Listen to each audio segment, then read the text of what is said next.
after screening several opportunities according to well-defined criteria, the next step for the entrepreneur is to seize the chosen business opportunity. At one end, there are critical factors that enable the entrepreneurs to exploit the opportunity to the heights of success. On the other end, there are critical factors that will drag down the opportunities to failure. Therefore, the entrepreneur must determine what critical factors exactly cause a business opportunity to succeed and causes it to fail. Each and every industry, each and every business has a critical red button. This red button spells the success or failure of the industry. There is a good way, one good way of determining this red button. This way is to observe enterprises that are similar to what the entrepreneur wants to engage in. There are three levels that the entrepreneur must observe: the very successful enterprises, enterprises that are doing fairly well, and enterprises that are struggling to survive. The failures have obviously closed down. What the entrepreneur must look for are the causative factors for a very high success rate and the causative factors for a very low success rate. Let us give a case example. In studying enterprises engaged in bread, cake, and donut products, an entrepreneur found out that huge mall traffic was the critical factor that set top performers apart from bottom dwellers. However, among those located in malls with huge traffics, the more successful ones were located near the checkout counters of the supermarkets. The most successful one was positioned between the supermarket and the escalators serving the multi-story department store. As they say, location, location, location.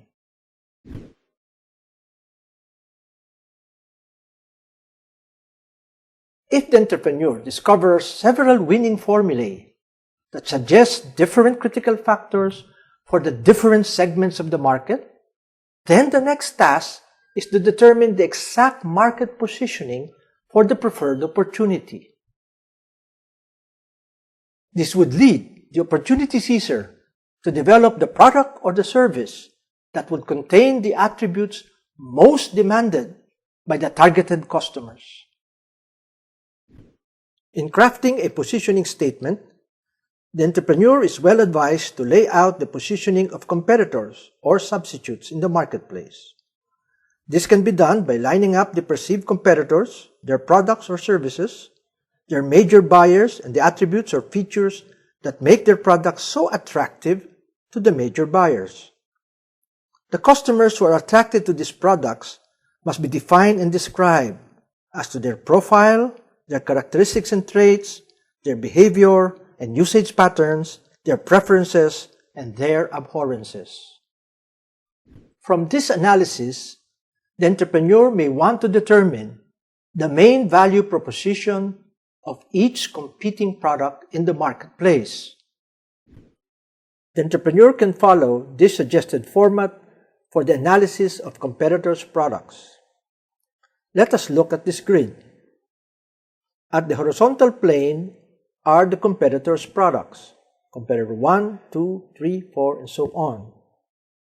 In the vertical column are the questions for competitor analysis. These are broken down into A, main customer segments, B, product attributes and features, C, marketing practices, D, market preferences. This can all be summarized into the strengths of competitors' products and weaknesses of competitors' product. This can all be summarized into the main value propositions of competitors' products.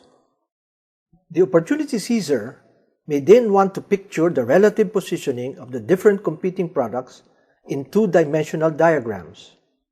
One diagram can arrange the products according to their quality levels along the horizontal plane and according to their prices along the vertical plane. Another diagram may arrange the products according to their sales volume along the vertical plane and according to their main value propositions in the horizontal plane.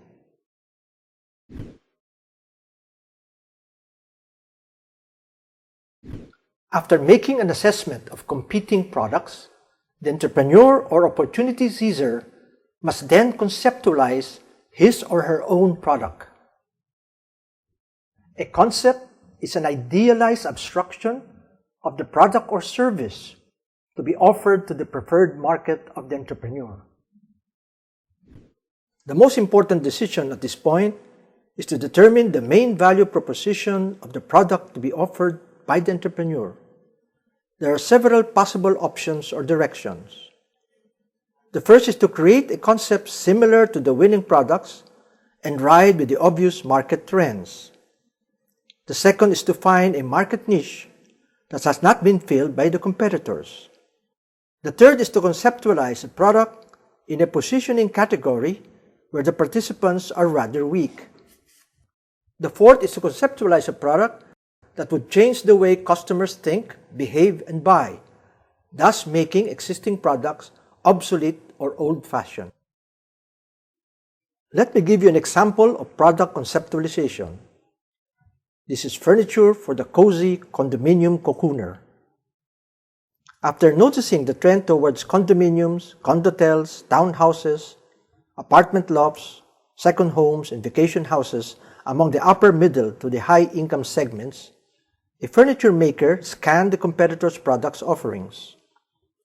Upon closer observation, there seemed to be more and more L-shaped sofas, sofa beds, pull-out beds, adjustable dining tables, lighter chairs, stackable chairs, compact kitchen furniture, and complete bathroom sets being offered in the market. Since these dwelling places cost anywhere between 4 to 12 million each, they cannot be cheapened by low-end furniture. Otherwise, the value of the place would get diminished. Also, since the units are relatively small, the owners can spend a little bit more per piece of furniture. Given these motivations, the furniture has to be of the right size to fit the dimensions of the unit. To make the furniture flexible in size, functions, and appearance, they can come in modular, rearrangeable designs.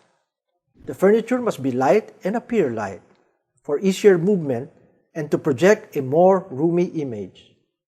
The furniture has to be comfortable and appear warm to create that cozy cocoon feeling.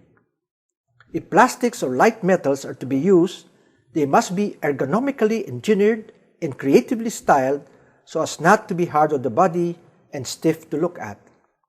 Colors and curves can do the trick. The furniture has to be multifunctional, like an ottoman that serves as a coffee table, a kitchen counter that serves as a dining place, a sofa and a bed at the same time, and a working desk, entertainment cabinet, and bookshelf rolled into one. To appeal to his chosen customer segment, the furniture maker decided to display furniture in match showcases where the buyer can easily visualize their final arrangement in his units. To make the display area more attractive to customers, the entrepreneur added lamps, lighting fixtures, home accessories, decorations, kitchen appliances for the kitchen display area, wallpaper and coverings, and flooring materials to complete the display ensembles.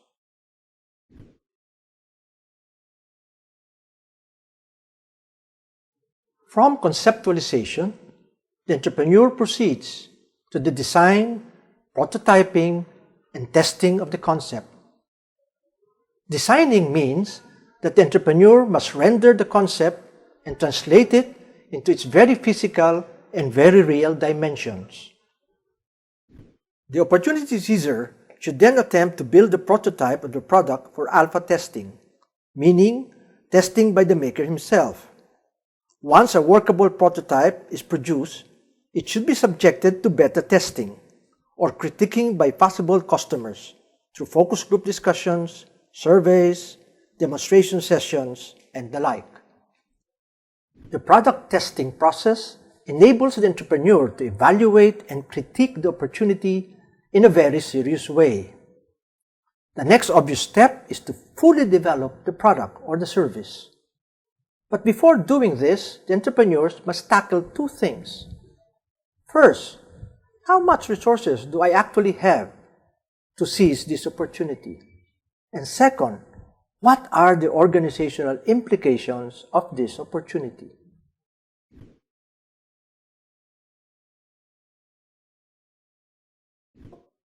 Good planning and good programming are the handmaidens of good implementation. And good implementation must begin with the end in mind. The end in mind are the desired end results of the project opportunity. The good planner and programmer must make several important choices to achieve the desired end results. First is to choose the correct technology, the one that would produce the outputs that would meet the quality specifications of the customers. Second is to choose the right people who can perform the technical and the managerial functions necessary to realize the desired end results. Third is to design the operating workflows that would assure the effective, economical, and efficient production of the outputs. Fourth is to specify the systems and procedures that would govern the enterprise, motivate and discipline the workforce, and satisfy the customers. Fifth is to design the organizational architecture that would allow the people to function at their best. A good enterprise plan and a sound management program should enable the entrepreneur to determine the required resources to succeed. These resources are composed of people resources, physical resources, and peso or money resources.